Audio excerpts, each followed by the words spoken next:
Assalamualaikum warahmatullahi wabarakatuh. Bismillah, alhamdulillah, wassalatu wassalamu ala rasulillah wa ala alihi wa sahbihi wa mawalah. La hawla wa la quwata illa billah, amma ba'dah.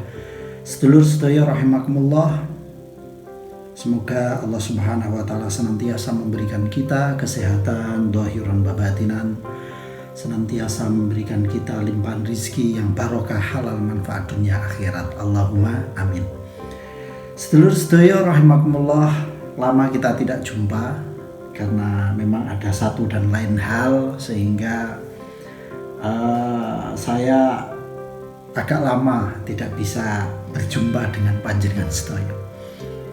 Pada kesempatan kali ini kita akan sedikit membahas tentang, ada sedikit tanya jawab kemarin waktu kita mengaji bersama-sama dengan para santri di Hidayatul Muttaqin, yaitu tentang beberapa hal yang berhubungan dengan alamatul buluh ya, atau tanda-tanda balik bagi seseorang, di mana kita semua ketahui, sudah kita bahas pada video yang terdahulu, ada tanda-tanda balik bagi seseorang, yaitu yang pertama, baik laki-laki atau perempuan sudah berusia 15 tahun.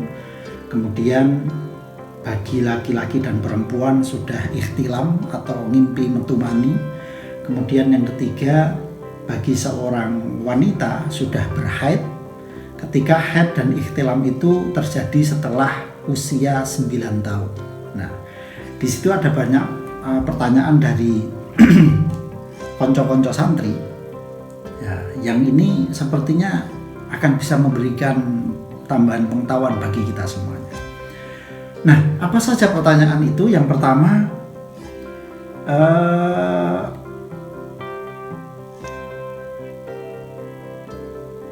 apa yang dimaksud dengan ikhtilam? Ya, ikhtilam kalau bahasanya itu, bahasa makna pesantrennya itu, ikhtilam adalah mimpi metumani. Nah, yang dimaksud dengan ikhtilam itu apa? Jadi yang dimaksud dengan ikhtilam adalah ketika ada seseorang ya, setelah usia 9 tahun, kemudian dia ikhtilam. Ikhtilam itu mimpi metumani atau mimpi enak-enakan gitu kan. Mimpi enak-enakan, berhubungan suami istri. Kemudian ketika terjaga, kemudian dia tahu bahwa sarungnya atau celananya itu basah oleh mani atau sperma. Itu yang dinamakan dengan ikhtilam. Nah, itu yang dinamakan dengan ikhtilam. Nah, ikhtilam ini menjadi tanda kebalikan seseorang, baik pria ataupun wanita, ketika dia sudah berumur 9 tahun. Nah, hitungan 9 tahun ini perlu kita ketahui bahwa hitungan ini disandarkan pada penanggalan Komariah, bukan Samsiah.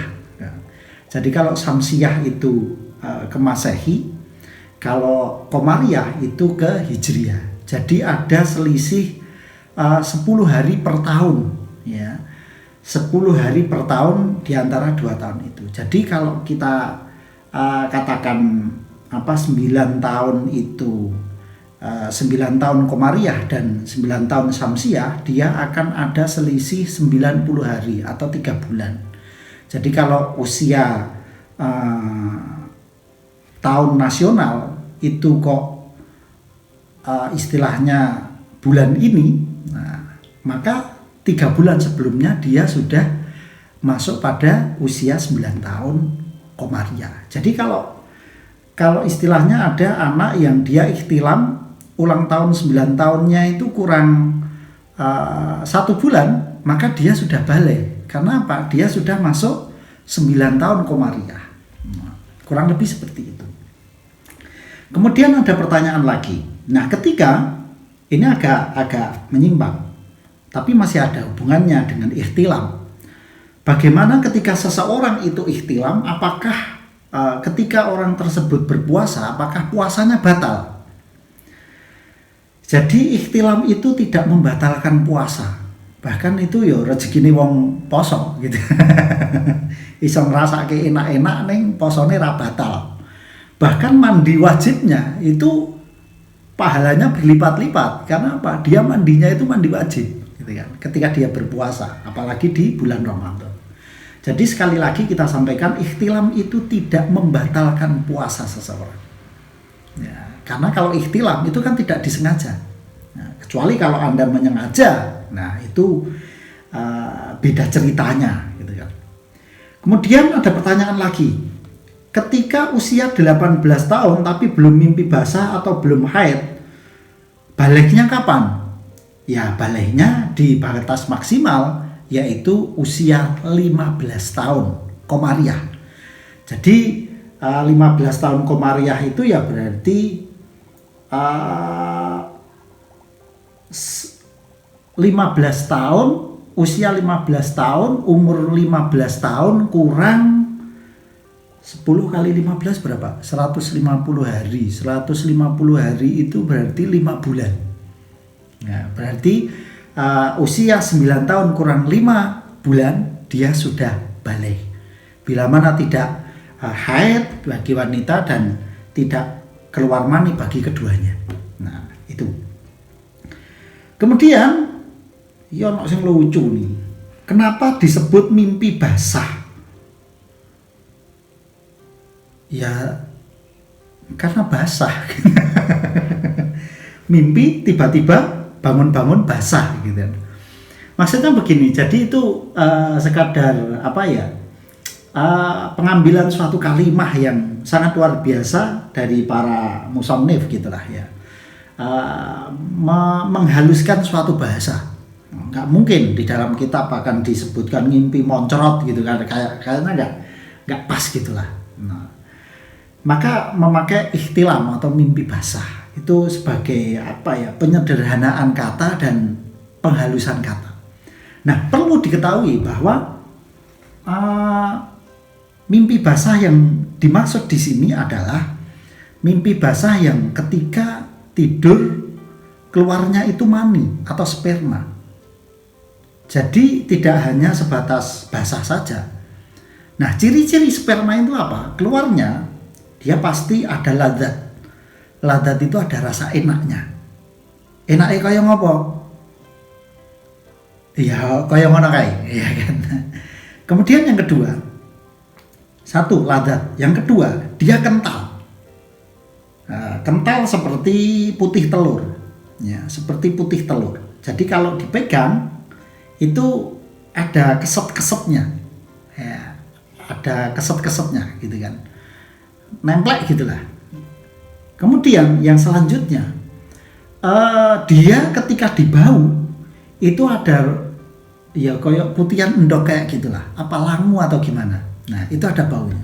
Jadi ketika entah yang sudah balik atau yang belum balik, ketika tidur kemudian bangun-bangun celananya sudah atau sarungnya sudah basah, tapi merasa bahwa tadi malam itu enggak merasakan enak-enakan, maka sedulur-sedulur bisa cek. Pertama dicek, dipegang, dia keset atau enggak. Ya, kalau ada keset-kesetnya gini, oh berarti itu mani. Kalau belum yakin, ya bedakan keset dan tidak, bisa dibau. Kalau baunya langu, maka itu mani. Kalau baunya pesing, nah berarti itu ompol, gitu kan. Nah, kalau yang keluar air kencing atau ompol, oh, itu bukan mani, tidak menjadi tanda balik dan tidak mewajibkan seseorang menjadi harus mandi besar. Nah, itu kurang lebih tanda-tanda tentang air mani ketika keluar saat kita ihtilam. Kemudian ada pertanyaan yang menarik ini. Nah, ketika kasusnya pada laki-laki, ketika seorang laki-laki mengeluarkan dengan sengaja, ya, apa ya? Apa istilahnya? Ada istilah onani atau istilah apa? Pokoknya mengeluarkan dengan sengaja. Itu bagaimana? Jadi seseorang ini, anak ini dia tidak ihtilam, tapi ketika mandi kok mbuh dikeplak-keplake, mbuh dikapake kok ujug-ujug metu. Itu bagaimana? Apakah itu menjadi tanda dia balik atau tidak? Sedangkan di redaksi kitab itu kan dijelaskan ikhtilam, bukan sengaja because di inzalil mani. Tidak seperti itu. Nah, di sini bahwa para ulama itu membuat bahasa yang luar biasa dan kemudian memiliki tingkat husnudon yang sangat luar biasa juga. Bahwa intinya adalah keluarnya sperma atau mani dari seseorang. Baik itu dengan cara disengaja ataupun ikhtilam. Cuma di dalam bahasa kitab sepertinya kurang pas kalau menyampaikan dengan bahasa yang cukup vulgar dan negatif seperti itu. Tetapi intinya bahwa ikhtilam di sini dalam arti bahwa siapapun yang udah usia lebih dari 9 tahun, dia inzal keluar mani baik dengan ikhtilam ataupun disengaja, maka otomatis dia balik. Nah, jadi tidak kok kula mboten nate ikhtilam, tapi kula keplak-keplaki kok medal. Nah, berarti kula dereng balik, bukan. Otomatis sudah balik karena sudah inzalul. Nah, itulah beberapa pertanyaan yang disampaikan oleh teman-teman konco santri Hidayatul Muttaqin, yang semoga ini bisa juga menjadi tambahan ilmu bagi kita semuanya. Begitu saja. Kalau ada pertanyaan bisa beri di kolom komentar. Semoga bermanfaat. Assalamualaikum warahmatullahi wabarakatuh.